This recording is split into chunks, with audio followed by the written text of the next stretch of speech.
Shame. How heavy is the weight of shame? There's no scale for it. There's no metric for it. There's no instrument to determine how heavy is shame. You see, for me, shame was always on me. It was both things that I caused. It was things that was put on me. And it's the only thing that God had to take from me was my shame. You know, I grew up in the inner city of Chicago, born and raised 26 years. I lived my life in an area called Humboldt Park. And if you know anything about Chicago or Humboldt Park, it's been gentrified, so now it looks great. People are playing tennis, walking dogs.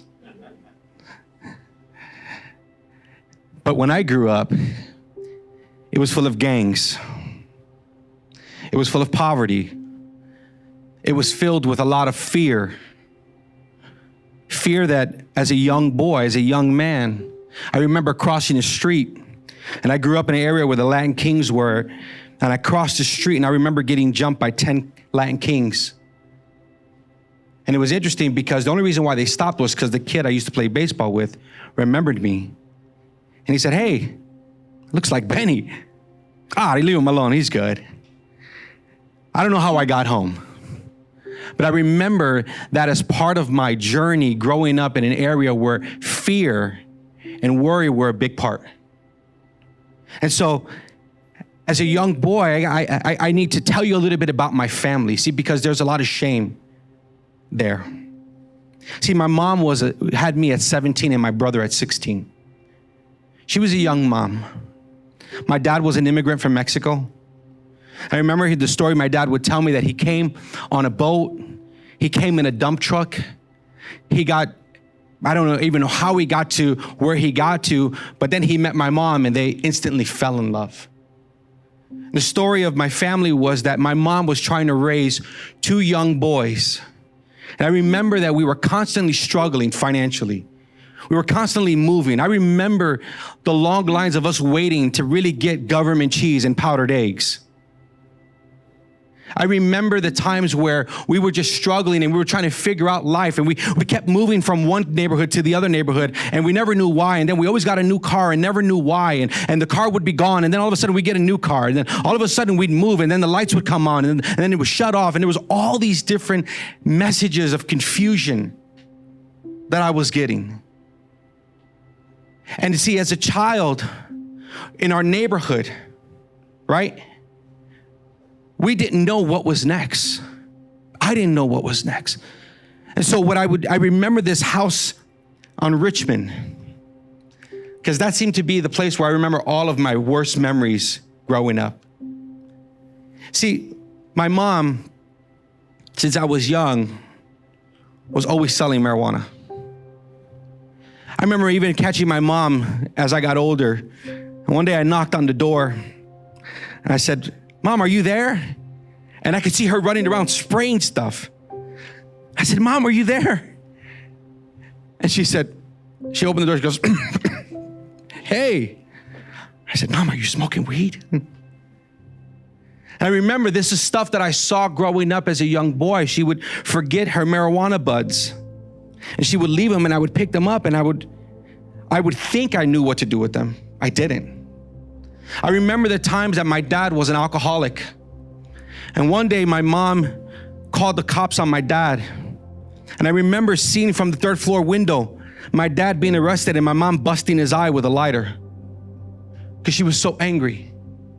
I remember the time as I got older that I asked my mom, I said, "Mom, I don't remember this, but did dad push you out the window? I just feel like it's a dream." She goes, "You saw that?"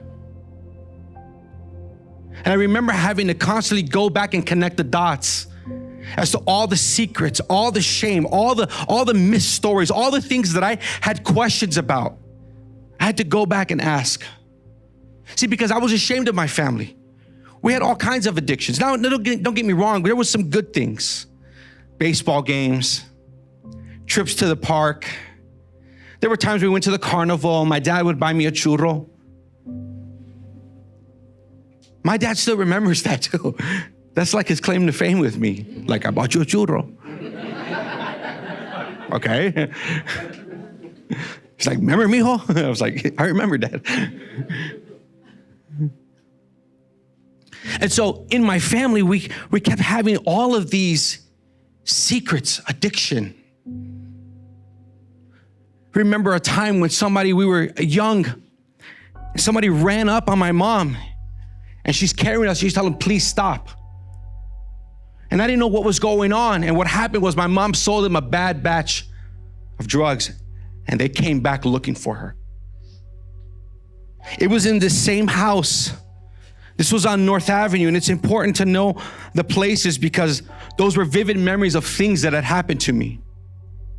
So growing up, I was constantly ashamed of my family. I was ashamed that everybody was overweight. I was ashamed that my dad didn't want to speak English. He spoke broken English, and so he never wanted to get involved. He always said, Dolly, you do it. You go ahead and do it. And my dad outsourced his fatherly responsibilities to my mom. It's so interesting that as I'm growing up, I have all these questions. So I felt all this shame about what my family was like and why we kept struggling and why I had to go and wash clothes in the tub. And in Chicago, we had these radiators, right? And these radiators would leave the rust mark. Anybody know what I'm talking about? Okay. They leave the rust mark on, and I go to school with rust marks, like I got whipped or something. But what happened was that we couldn't afford to go to the laundromat. And when I would go to the laundromat, I would have to come back with wet clothes so that we could dry them at home because we didn't have enough for the dryer. And so I was ashamed. But it wasn't until I got a little older that I started to address the real shame in my life. See, as a young boy, as a 6-year-old boy, I was sexually molested. I was violated by my mom's best friend, her drug buddy. It's tough because later on I found out that this was the same woman that had an affair with my father. And so what happened as a 6-year-old boy, my boundaries were violated. My wires were crossed. My innocence was taken away and I didn't have a choice. I had to just deal with it. I had to accept what was happening to me.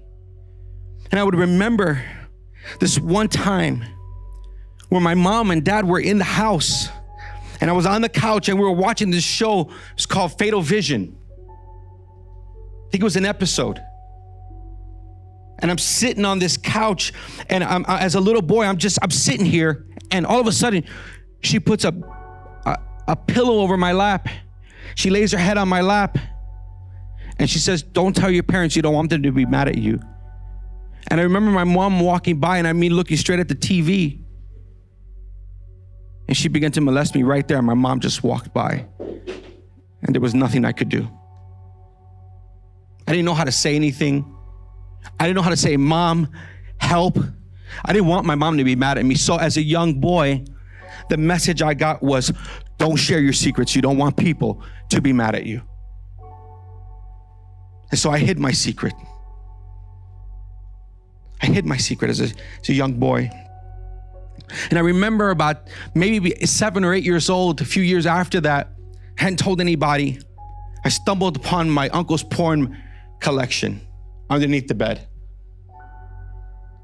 And what I found was that as I was watching this, looking at this porn magazine, I found something that I connected with, that my secret could be safe here. And I remember that was my intro to pornography. See, because I already had the feelings inside of wanting to be sensual as a young boy and not knowing what the hell to do with these feelings. I had no clue. And so now porn has become an issue for me. And I remember, fast forward, I'm in middle school, in elementary school, and there's an assembly. And the lady says, hey, if you've ever been violated, I want you to come to the guidance counselor's office. And I remember, and I don't know if I told the teacher, I don't remember how I got there, but I got to the guidance counselor's office. And as I turn the corner, there's these two kids who are hall monitors. One was Nick and one was Michael. I remember their names. And they saw me go into that counselor's office, and they knew why I was going in there. And I remember disclosing everything. I said, I don't know if this happened to me or not. I think this happened to me. And I began to pour out everything to this counselor. And I remember my mom coming to get me. And I remember the quietness in the hallway and just hearing shoes and walking down, and my mom saying nothing. She said, Mijo, are you okay? I said, yeah, I'm okay. We got in the car, and I don't remember much of the conversation. All I know is that we never talked about it after that. Mom did nothing. Dad did nothing. My aunt tells me the account of what happened next was my mom confronted this woman, called her to the house, sat her down. And my mom only dealt with it the only way she knew how, and she beat this woman. She beat her. And what's so crazy about this is that even after that, I remember my mom still going to meet with her. And my mom coming back to the car with a gift that she had for us. How sick is that? I remember that because my mom didn't want to tell me. But the thing is, we knew where the house was. We knew where she used to live. There was a certain gas station. It was the Unicall 76. And every time we passed that gas station, we knew we were going over to Dolores' house. And so I knew, and I was confused again. Mixed messages. As I got older, porn began to grow. The internet began to come alive. And I realized that even as a young boy, I'm like, I think I might be a sex addict. I'm not sure. I could be a sex addict. I'm not sure. See, because at that point, I never was sexually involved till the age of 20.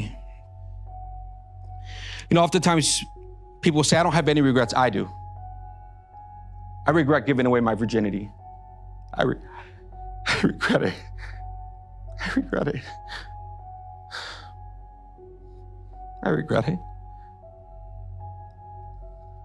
I was so confused. I didn't know what I was doing. I was so confused. It wasn't enjoyable. It wasn't all that. I was confused, and I was trying to figure out this thing that happened to me. The 6-year-old boy was trying to get answers. He was trying to get answers to his questions, right? So I regretted that. I wish I would have saved it for my wife. But I didn't know. I was only going off the feelings. I was only going off what I had seen. I was only going off for years of practicing and being triggered with the shame. That was it. See, because mom and dad didn't want to talk about it. Nobody else wanted to talk about it. And I remember even there afterwards, into my young adult years, my uncle saying to me, Benny, the one who had the porn collection, said, Benny, why did you tell your mom that I molested you? I said, I did? He says, yeah. I said, but I remember. And I think if I recall what I was saying when my mom asked me, the question is, anyone else done this to you? I associated his porn with the same feeling of being sexually violated. See, even throughout my adult years, I struggled with this. I struggled because I was preyed upon even by people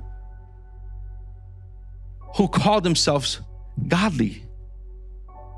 This is an important part of the story because from the age of 14 to 18, and I'm backtracking here and I'll move forward. From the age of 14 to 18, there was a man who took a liking to me. And I thought he was supposed to be like a spiritual father. And he kept writing me letters and kept telling me, encouraging me, Benny, you got a calling on your life. Benny, you can do this. Benny, you can do that. And he kept hyping me up and I was like, yes, he's the father that I don't have.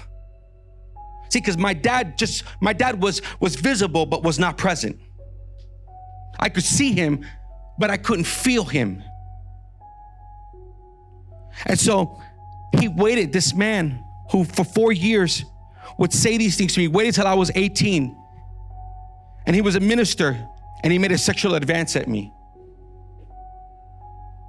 And it confused me. See, I think the devil's been after my sexuality since I was a kid. And he hasn't let up. And I've been fighting for it back since I was a kid. And so now I'm dealing with the shame of that. I'm dealing with the shame of pornography. I'm dealing with the shame of being sexually abused. I'm dealing also with the shame of my parents, see, because their dysfunction just fueled my addiction. It was good soil to continue acting out the way that I was. It's perfect. It was a perfect scenario. And so, after that relationship that I regretted, I remained abstinent for 6 years, 7 years, 8 years, 9 years. And during that time, I get a call to move from Chicago to Miami to pursue full-time ministry. See, because at this time, here's the kicker. I was in Bible college, pursuing hard after God, was a pastor back home in Chicago. I had this whole life where I was crushing it. But internally, I was slowly dying and getting crushed. So I move over here in 2003. I'm going hard after God. And I come here in August, and the timeline is so important because I need you to know this. I come here in August. I'm engaged to be married. September, we break up out of nowhere. The relationship ends. October, my best friend says, man, you've gone through a hard time.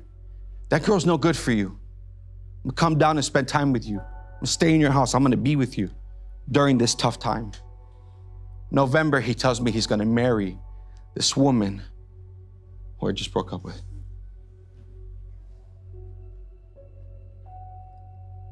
He sleeps in my bed, preaches at the church that just brought me, tells me, Benny, are you okay with this? Hell no, I'm not okay with it. How could you do this to me? And that's when my addiction said the hell with it. I remember for 2 months just crying myself to sleep. No exaggeration. Every night, crying myself to sleep, showing up on Sunday, showing up every other day, trying to be spiritual, trying to be godly, trying to be somebody's friend, trying to help other people. And inside, nobody's helping me. And the only thing that never said no to me was my porn addiction. So I begin to dabble in it. I go deeper in my porn addiction. I find myself at strip clubs, just sitting there wondering, what the hell am I doing here? It progresses. And then I meet an amazing woman who for me is everything that I desired. And we get married in 2007. And in our marriage, I'm still struggling with porn. And even throughout, during our first years, I step outside the boundaries of my marriage. See, because with addiction, it's progressive. There was no bottom for me, and it just kept getting worse, worse, worse, worse. And I remember the day in 2010 where God really dragged me out of bed and said, you're gonna lose your wife if you do not tell her. And all of a sudden, I'm flooded with shame. See, because there were secrets that I was willing to keep. There were things that I said, I'm taking this to the grave. I'm not telling nobody about this. This is gonna ruin my image. This is gonna ruin everything I'm working towards. And I remember that time, that night, I was in the living room and I cried. And I said, I gotta tell her, but I know she's gonna leave me. And I remember telling my wife that I was struggling with porn. She said, when did it start? I said, it's never ended. The reality was that 6-year-old boy was still trying to soothe himself. He was still looking for comfort. He was still looking for a place to belong. He was still suffering inside. And I remember my wife began to ask me more questions. Benny, have you ever cheated on me? And I do what most good addicts do. I lie. I say no. And all of a sudden, things begin to get exposed. And I remember that day where I sat in front of my wife and sat in front of my pastor and sat in front of another leader, and I just put it all out there. And I had to deal with the shame that the 6-year-old boy who's been struggling since he was a child, and the shame that he's carried, I now had to confront it. You see, what I thought was the end was really the beginning. It took time for us to work. It took time to build trust. It took time. I got into recovery and said, if I didn't do this for myself, see, here's the thing, I had to do it for me. I had to do it to save my marriage, but I had to do it for me. It had to be about Benny being tired of failing, struggling, and carrying the weight of shame. And so in that 2011, I remember walking into the rooms of recovery, sitting down for ministry. See, because even before that, there was a lot of ups and downs. Since I've been here in South Florida, it's been nothing but ups and downs. I said, God, is this what you brought me out here for? You should have left me back home. You should have left me there. It was much easier over there. But then I find myself, I find grace in a way that I've never saw it before. And I begin to finally deal with the shame. And I'll tell you, one of the biggest blessings that I've had is a wife who was willing to stay with me through the journey. I recall this conversation my wife shared with me, that while we were separated, she said to me, I'm grieving the loss of my friend. And that hurt me. Because I was like, wow, I'm losing my friend. I'm losing the person who didn't violate me. I'm losing the person who I trust the most. And I remember even sitting in the therapist's office and I'm telling the therapist, I said, I feel like I've made my addiction my mistress. She says, no, you haven't. You made your wife your mistress. Your addiction has been your first love. And I remember that feeling like, wow, it's true. That I had a long-standing relationship, that it was time to divorce my addiction. And it was hard. 3 years into our journey, it was hard. We were facing divorce. 3 months, we were separated. And she said to me, God spoke to me. This is what she tells me. She says that if he restores our marriage, we'll call our son Nehemiah. Because like God rebuilt the walls of Jerusalem, he'll rebuild our marriage.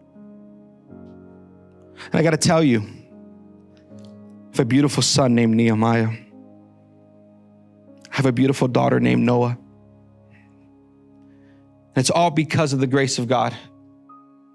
It's all because we were willing to get on the journey to address the shame. And it's not been easy. I'm very active in my recovery still, because I know what saved me. I'm very active in always working on myself, because I know the pain and the shame that it has taken me and the road that I was headed down. See, shame, there's no way to weigh it. The only way you see it is if you're down. Shame robbed me from so many things. But it wasn't until I realized that it's time to take the shame off me that I realized that shame was put on me. That it wasn't until I was willing to get to a place and say, you wanna know what? I can't do this alone. That I had to forgive myself, that I had to learn what it actually meant to love myself. I had no clue what that meant. See, I was about performance. I was about status. I was about titles. I was about you liking me and being impressed by me. I would never do this. I would never bare my soul. But I found that the only way for you to know that I'm healed is to show you my scars. So today, I'm blessed. We've worked through the shame. I still work through the shame. See, even now as a dad, I'm with the kids full-time at home. I don't know why God has me at home. Come on, God. And the shame of manhood. You're supposed to be working. She's supposed to be home. And he's teaching me. God is teaching me. He's teaching me not just, see, because again, I see traits of my dad in me sometimes. Visible, but not present. And if I'm not careful, I'll make my son ashamed of me. And I've understood now in this season of my life that it's time for me to tell my story. It's time for me to show you that the shame that has been on me, because I know the shame that has had to come off me, and realize that only God could carry the shame. Only he could take this pain away. Only he could take the burden off of me, because it wasn't anything that I could do. I'm not that good. I'm flawed. But it wasn't until I saw that. And here's, as I close, what shame are you carrying? What's holding you back from becoming the best version of yourself? What things have happened to you? See, here's the thing. I kept sweeping it under the rug until there was no more room. Until the rug got so high, I kept tripping over it. And today, I don't have to do that. I accept the shame that has been put on me, but I realize the shame that God has taken off of me. Thank you for letting me share.